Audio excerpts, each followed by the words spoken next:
Friends, welcome to House Rules Podcast. I am your host, Alex Getlin, and if you're looking at the screen right now, if you're watching live, you might be thinking like, well, where is your co-host Rachel? And well, she's feeling a little under the weather, so she's at home. She's back at Casa de la Force / Getlin doing her thing. But, Rach, you want to say hi to the fans? Shout out to the fans. Shout out to the fans. How you feel? Oh wow. I feel like those before and after photos of Obama. Before he was president. Like I was looking at photos to post of us of like, because this is our last episode of the season. Yeah. So looking at photos from when we started, I was like, God, we look like those before and after photos of Obama. Like we were just like cut, and like happy. Yeah. We're doing a thing. We had just gotten engaged. Right. And I'm like, oh man, 2020 has just like, woo, baby. Yeah. So anyway, I know this might seem, so everybody listening or anybody, if you're listening, you're like, wow, yeah, Rachel sounds different. Yeah, she's just Skyping in from her phone, from our couch. It looks like we're having marital problems or something. And then you kicked me out and we're still doing our podcast. That's so funny. If I was just like, listen, I want a divorce, but not a creative divorce. So we're going to keep working together. Well, that is very much not what's happening. But yeah, if you guys are watching live, that's what's going on. So, you're on the couch. You don't have COVID or anything. You just, basically she was so tired. She's like, just to let you guys know, we've been shooting our our new digital series and podcast, Highly Unlikely, all past week. All today, and I think you just kind of snapped and you were like, I can't leave the house. I can't even leave the couch. In fact, I'm pretty sure you don't even have pants on right now. Okay. No, I don't. Okay. I do not. Listen, yeah, I mean, do I tend to bite off more than I can chew? Okay, probably. But, I got big goals, and all of a sudden, yeah, we were like, well, by the time we got even home from shooting and then was able to eat and digest my food, and then it was time to turn around and leave again, and I was just like, dude, I can't. Like, I thought I was, like, going to suck it up because I'm like, all right, you have to do it either way, but I was like, I'm cashed out. So this is a lesson that I kind of like, I knew this, but we're living it right now. You hear of these mega famous people that like do everything all the time, right? Like your Will Smiths, The Rock, Beyonce, right? These like people who just are never not doing projects. And then it occurred to me, oh, they can do that because all the other things in their life are taken care of. Like we're trying to do this. We do this podcast and our other podcast and a few other projects, and we're doing all of it basically on our own. We've got our engineer, Joey, by the way, who's helping us with this, and Highly Unlikely, who's amazing. We would be so screwed without him. But in general, that really, because I remember a while ago you were joking. You're like, I cannot wait till I can hire an assistant. And I was like, what? Don't be like, and I was thinking of it like some like bougie diva like thing. And then now I understand what you meant when you said you want an assistant. It's like, oh yeah, like someone to just do all the things that aren't the fun creative parts. Well, I mean, I don't even think it's things that are necessarily like not fun, but it's just like, think about how long it takes you to do like, I mean, to really keep on top of like your domestics at home. So like grocery shopping, cooking your meals, like cleaning your house, laundry, putting laundry away, like all of those things, that right there is a part-time job. Yeah. And sure. When we're doing as much as we're doing right now, and I don't regret any of it. I mean, we took all the opportunities as they presented themselves. Yeah. But it's just a lot. And like, I would say 2 months leading up to the wedding. So probably for like 4.5 months. I mean, we've been going hard. Yeah. And yeah, I'm proud of myself, I guess, for like having the awareness of like, oh yeah, I need to just like not. Right. But yeah, it's hard. I mean, it totally makes sense why it's like there's so many, celebrities and stuff that you hear about, and like they end up in the emergency room for exhaustion, and we're all like, oh yeah, exhaustion. I feel it. Is that what they call their strain of cocaine?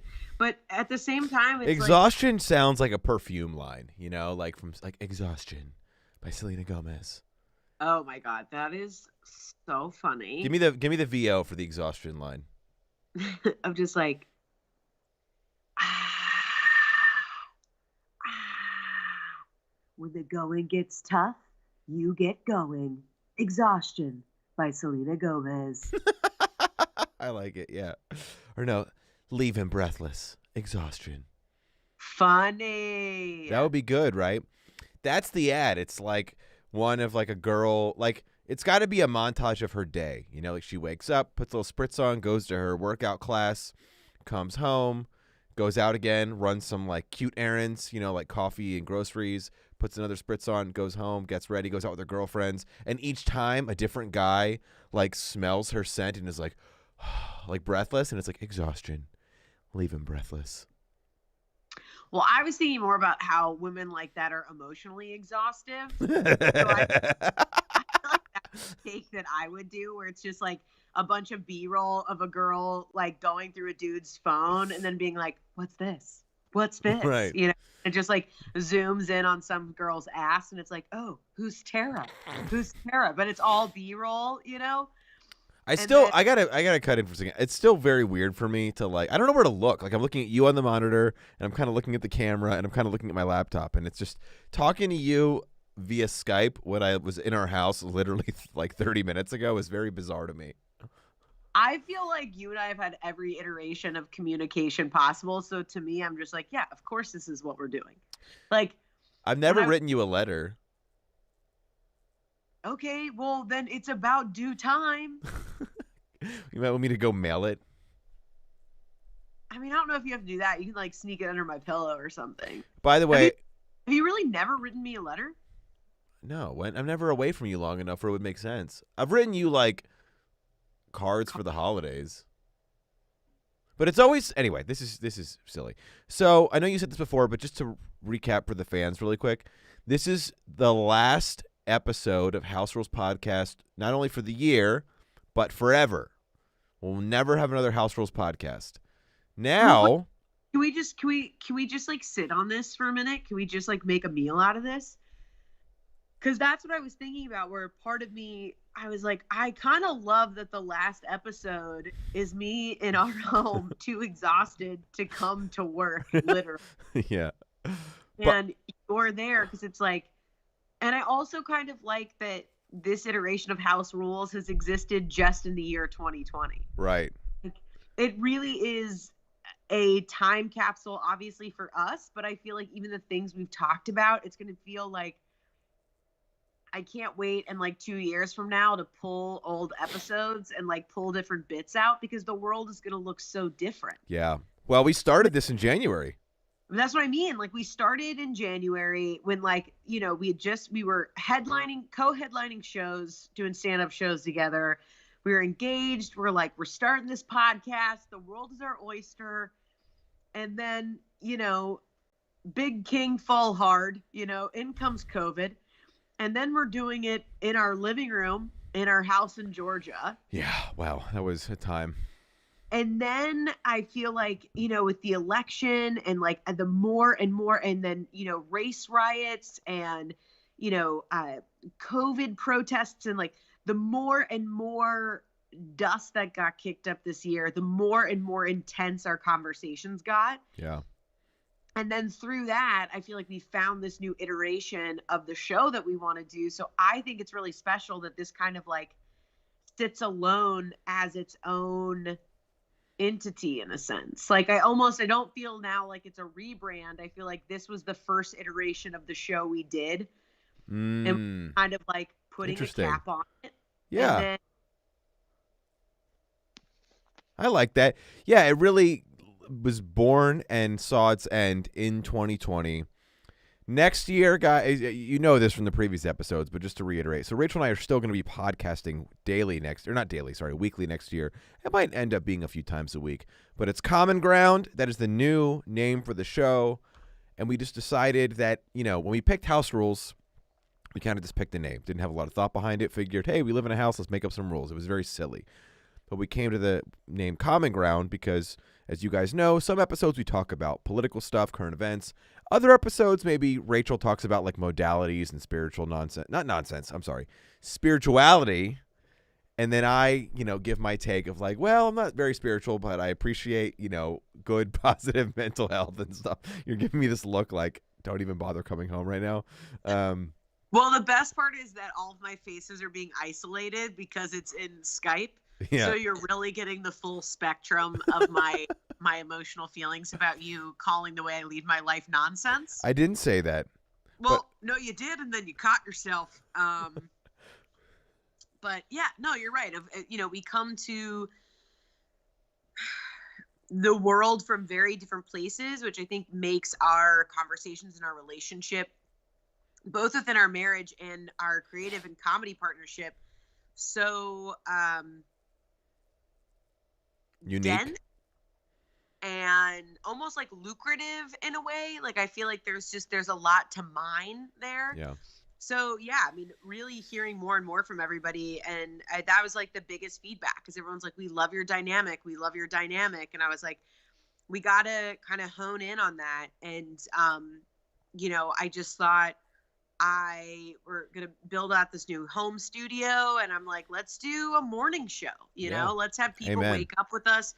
We're talking more about kind of what's going on in the news, like topical conversations, and we'll definitely, as we continue to grow with this new show, having different guests and things on, and maybe even do kind of like a series of something. Like we could do like a 3-part series on like cannabis and the wellness industry, and have like different people that are working within wellness come on. We could do, we've got a friend, shout out to Kevin Dalton, who is running for mayor, so we could have different people that are on our city council, etc.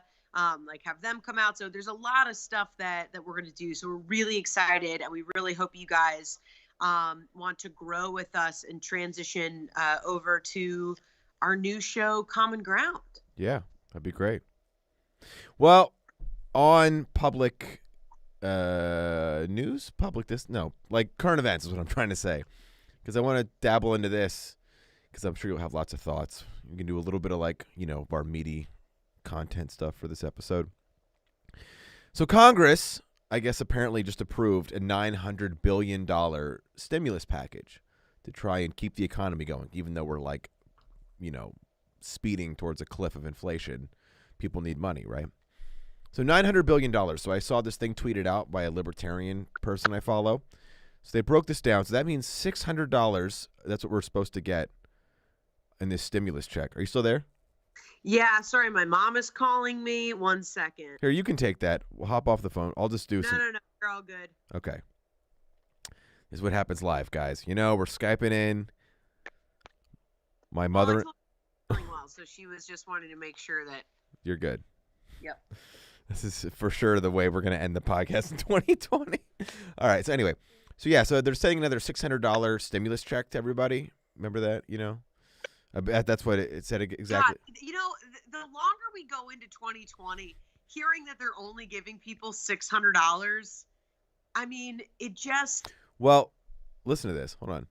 So that means 600 times about 328 million, which is roughly how many like people are in the country, I guess, that they estimate that could get this. That's about $200 billion. So there's $700 billion left over. Who gets that money? Where is that going? 700. Well, I mean, I haven't read up a bunch about this iteration, but the majority of it was for corporations to cover lawsuits, to cover, like, basically so that, I mean, I know that one of the biggest things why, America's favorite, sex doll, Mitch McConnell, was. What? America's favorite sex doll? He looks like a blow-up doll. He looks sick. Oh, yeah. Doesn't he? Those clown blow-up like things that they've got the weight in the bottom and you punch them in the face and they go down and come back up? Yeah. That looks like Mitch McConnell. Yeah, he does have a weird. He kind of, he looks like Franklin the Turtle.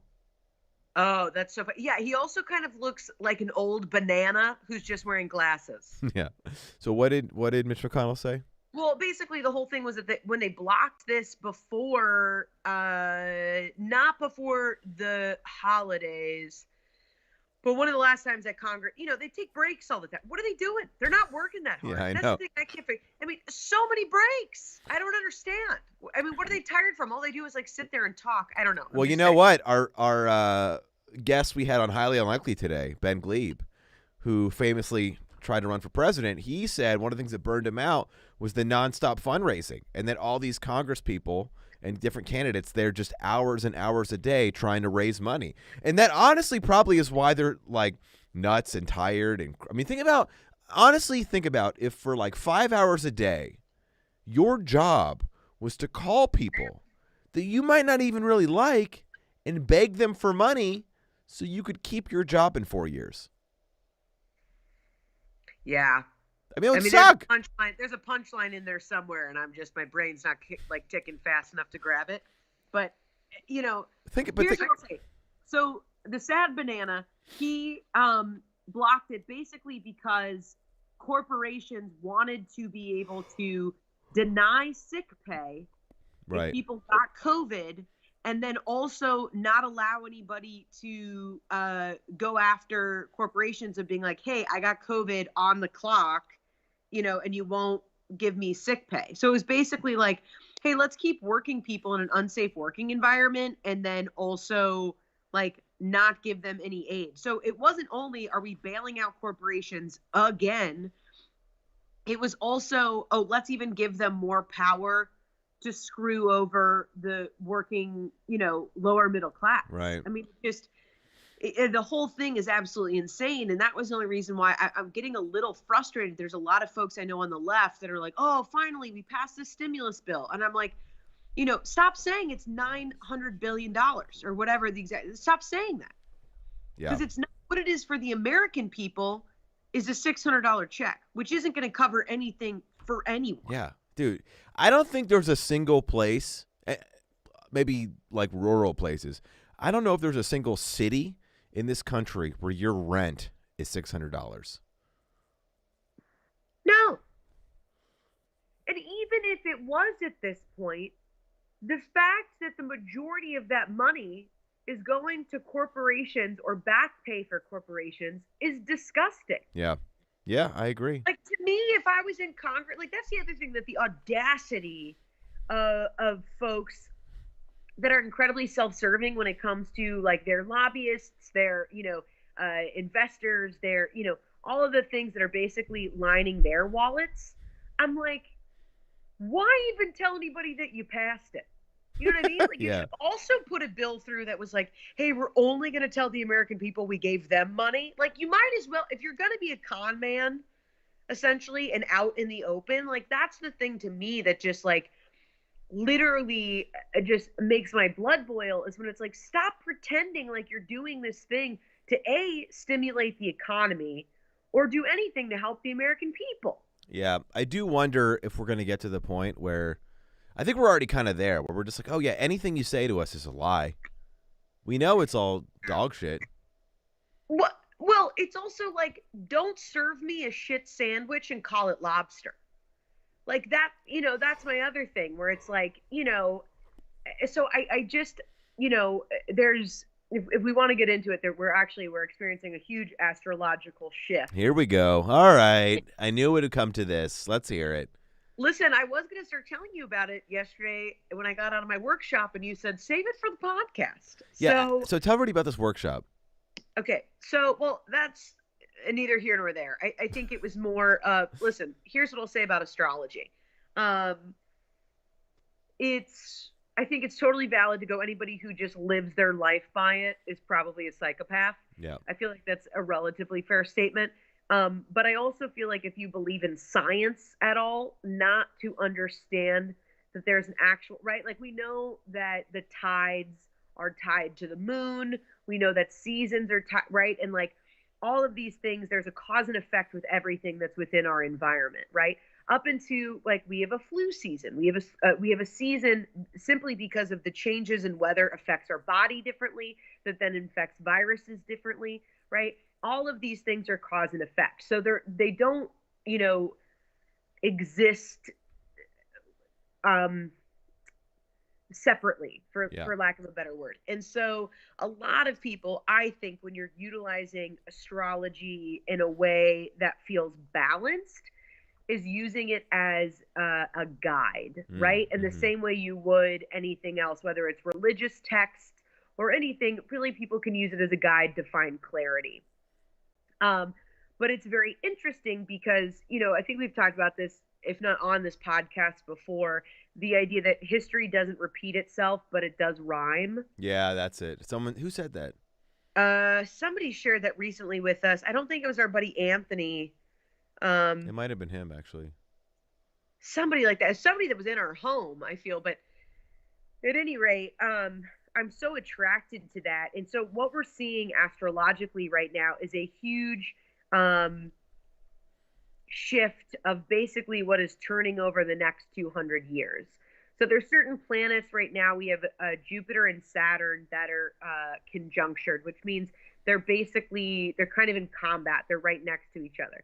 Now, they normally don't come very close together, and right now they're at about 6 degrees of each other, which is, if you're thinking about, atmospheres and energy of a planet, that's major, major, major. And we're also, the winter solstice is literally this pivot point, right? So the winter solstice was yesterday, and it's, winter for the northern hemisphere, but it's, this real shift that's basically where the sun is going to start to get brighter every day. But it's also kind of, the darkest day of the year. So we're kind of walking into this whole new thing. But it's really cool because planetarily, so follow my lead, back to history doesn't repeat itself, but it does rhyme, of the way that the planets were aligned when COVID started are the same planetary, the planets were in the same place during the plague. Really? Now, yes. Now, That could be a coincidence. Sure, of course. Or it's planetary cycles. So what I'm hearing is that we should keep track of when the planets do this again and prepare for a pandemic. I'm going to tell you this. I don't think it's the worst plan. I mean, I don't think it should be the only plan. How often does that happen? About every 100 to 200 years. I don't care then. I'll be dead. But the future the people that come after us, if you see this, I don't know why you would, but if people born I feel like it would be fair to leave them a note, Yeah.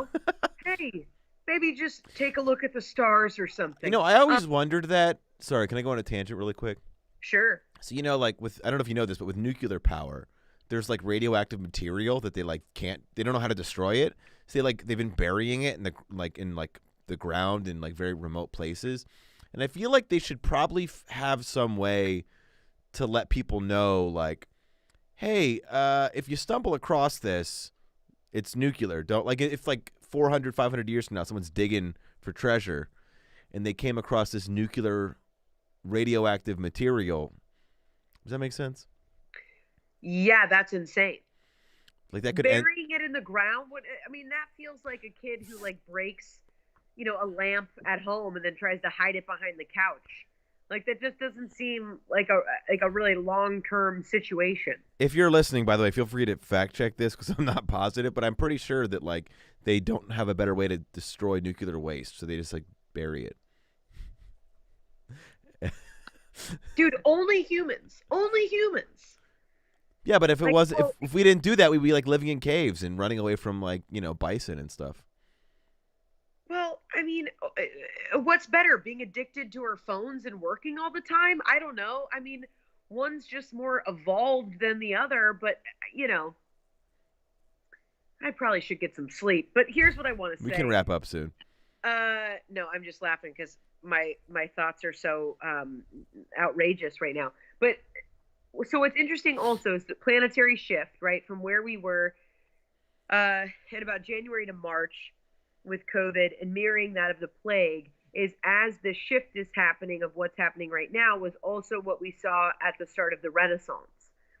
And the Renaissance also followed the plague, which makes sense. You have these days of like incredible, death and dark days and all these things. And as you kind of are coming out of that, of course, there's this huge, resurgence or renaissance of art expression, um, the sharing of ideas, innovation. And so that's really what we're seeing astrologically, which even if you don't subscribe, you can't deny that that's not interesting Sure. or like thought provoking. Totally.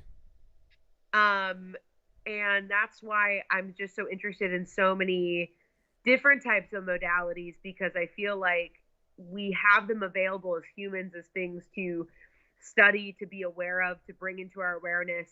But what I'm really hoping, and you obviously know the idea of like the age of Aquarius. You've heard this term? From you, yes. Sorry. But yeah, so that's also what we're seeing, which is interesting because Saturn, which is the planet that rules discipline, order, it's very boss energy. You kind of have that. A little bit, but it gets a little bit of a bad rap when so folks that are in the understanding of astrology and astronomy and things like that. But what's interesting is that its placement has been in Capricorn for I don't remember how many years, but and that is really Capricorns are very logical. It's ruled by rules, government, money, things of Earth. So it's interesting now, especially as we're seeing this major shift into at least in our generation of really seeing people become aware of the man behind the curtain when it comes to our government. That's why I'm talking about all this, by the way, is going back to this idea of like, everybody being so tired of our government screwing us over and giving us sandwiches and then, calling it a petty for. It's like, dude, no, you're bailing out corporations, you're lining the pockets of people who pay you, and you're saying that it's a government and that you're doing it for our best interest, and you're not. I call your bluff. Yeah. Well, I think this next decade we're going to see a big shift with society's tolerance of that kind of stuff.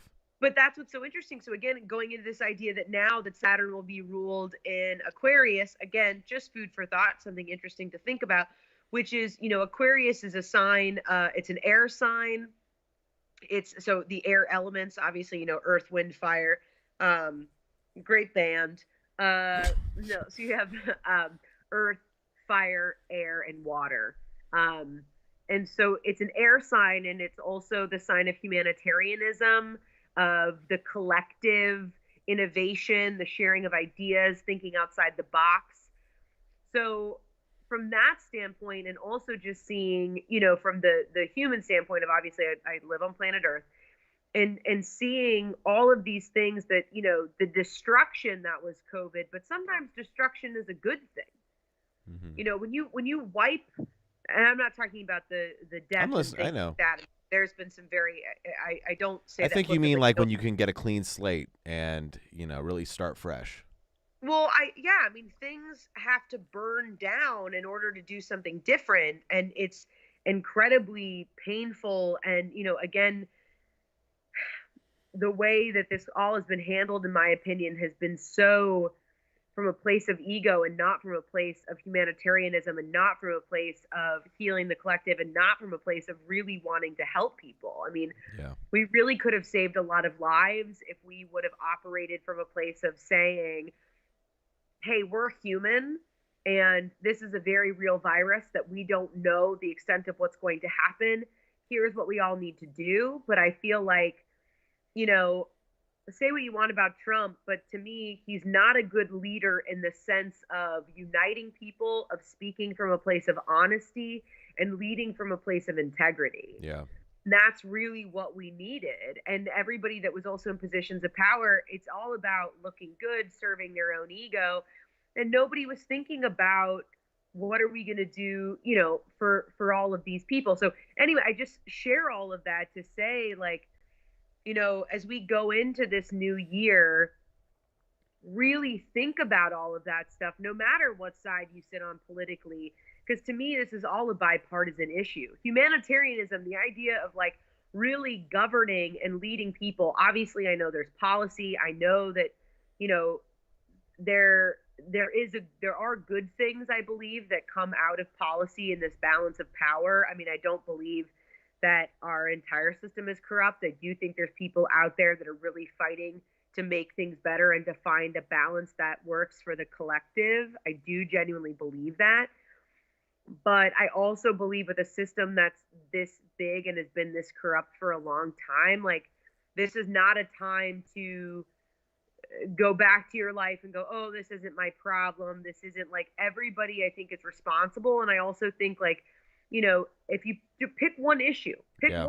that came up this year, whether for your family or for you, or whatever. And like, can you invest 5 hours a month into contributing to that thing in a positive way? Everybody's got 5 hours, Yeah. 5 hours over a whole month that you can contribute to something. If you hated the way your school system handled this, like, start going to those meetings, like, utilize your voice, utilize, like, your mommy and me class, like, having arguments on Facebook is such a waste of time and toxic and doesn't fix anything. It's a different kind of person. I don't think the people who argue on Facebook actually want to fix anything. They just want to be contrarian for the most part. Certainly. I mean, I also know I'm speaking from I don't believe it's an idealistic place. I believe it's a very logical place. But I understand, the more I've shared on the show, that people are like, oh yeah, nice idea, dream girl. Nobody said. Who said that? What? Who said that? No one, but I'm just saying there's been a few times that, folks that are more on the right than me are like, how does that become practical? How do you, take this kind of esoteric idea and make it practical? Which I don't shy away from those questions. I mean, great, ask me those questions, because even if I don't have an answer, then it means I got to go looking for one, So like, yeah. But anyway, that was kind of my, thank you for coming to Rachel's Corner. Stay tuned next week for, no. Well, we do have to wrap up soon. We do? Yeah. We don't have a lot of time left. Our engineer, Joey, does have to leave in a few minutes. And, okay. it's the end of the year episode. It's the final episode of House Rules. Yeah, it's not even a rebrand. It's a new show next year. Follow us on the same channels, though. You don't have to, like, find a new podcast. We're going to update everything. It's a new show. But I'll leave it with this. So we've done a lot of cool, like, not a lot, actually, but a few little fun things here and there. We went to the Stranger Things pop-up drive-thru. That was really cool. You've gone to some pop-ups that were not so cool, like that Beverly Hills 90210 pop-up. There's another one, though. It's not really a pop-up per se, but since we just rewatched Home Alone, I saw this. Little Nero's Pizza. I know. And last night was the last night. Oh, it was? Damn it. What? I know. You knew about... I was going to say we should order it and do a taste test on air. Well, I was so bummed because, shout out Angela Sprinkle. If you like home decor, follow her on Instagram. She has an amazing account. She's a great DIYer. And she had been there with her husband. And I was like, oh my gosh, this is crazy. She was like, Rach, if you want to go, like, tonight's the last night. And it was already like 8 o'clock and we were kind of nestled in. I'm like, well, we're not going to get up and go now. But yeah, doesn't that look awesome? Well, Nero's Pizza, if you come back, would have been cool. All right. Any final thoughts? Oh, yeah. Yeah, I do want to ask you, because I feel like I said my piece about encouraging folks to really, I don't want this year to be something that we just are like, we want to be over, and you don't have to be like me and overthink everything. But like, I genuinely mean this. If you like me at all and respect what I have to say at all, I really encourage you sometime over this week, like, spend 10 minutes and just have a thought about what are the things that you learned this year from having to pivot or do things differently that you would have otherwise not had the exposure to learn had the year gone according to plan. And I'm also super stoked to be able to, like, do the next show and not have to talk about Trump and hopefully, at some point, I mean, we're going to politicize this vaccine for as long as we can. I mean, the media's just gearing up, Yeah, but that's salivating what they to do. just, yeah. I mean, they're going to wrestle this bone for the next 9 months. But I am excited to move on. I'm excited to be funny again and kind of be able to have a little bit more levity to things. Um, so I'm looking forward to that. What about you, Alex? What do you feel like is your biggest takeaway from doing House Rules just this year with your fiance, your now wife? We're going into a new year. We are signing off. This was a whole thing that we did together. What are your thoughts? Well, I'm not as like deep and esoteric as you, but I would just say, you and I could have made a million excuses why, like, let's just wait to start a podcast. We don't know what it'll be yet. We don't know this. We don't know that. And we just said, let's just start it. Let's just do a podcast. And it's been super fun. I definitely have learned a lot of things from you about, I mean, not just like about like the cosmos and how all that works, but also having a new appreciation that it's not all just like nonsense. Like it does have value for people. And even though I don't personally subscribe to those things, it doesn't mean that like, just because when you come across things in life that seem silly, and I apply this to all like political views, spiritual views, whatever. The world makes sense to you in your brain because that's how you are. But you can't just dismiss the way that other people take information and experiences and run them through their brain filter and process it. And I think I've just become better about appreciating that. And more specifically, yeah, like producing stuff is a lot of work. Like it seems like you just talk into a microphone. But between this and especially our other podcast that we're producing, it's more of a digital series, I guess. Yeah, when you see like people who make stuff, typically they put a lot of time and effort into it. Not that you guys need to be like, oh my God, like this is amazing. But just if you're going to do something, do it right. Don't half-ass it, which we didn't, which I'm proud of us for.